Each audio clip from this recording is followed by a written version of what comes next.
Welcome to Samba Samba. Enjoy the video. You start by confirming your sources. Sign into Icloud. Com and verify contacts are up to date. Make sure iCloud Contacts is on in settings so changes sync. Next, sign into your Google account and open Google Contacts. Create a label like iCloud Import to keep things organized. Then, from iCloud, select all contacts and export a vCard, VCF.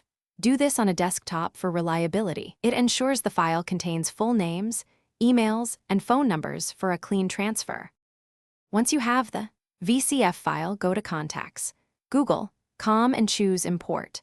Select the vCard file you downloaded. Google will add those entries into your account. Make sure to apply the label you created so you can manage them separately.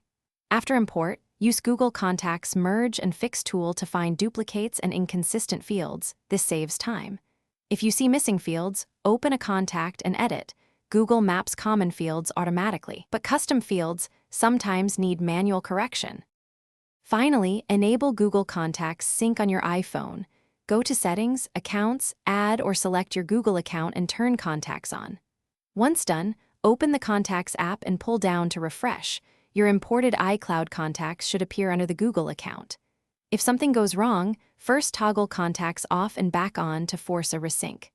One key troubleshooting tip: if duplicates or missing fields persist, re-export an updated vCard from iCloud and re-import. Then use Merge and Fix to... Thanks for watching. Consider subscribing if we helped you.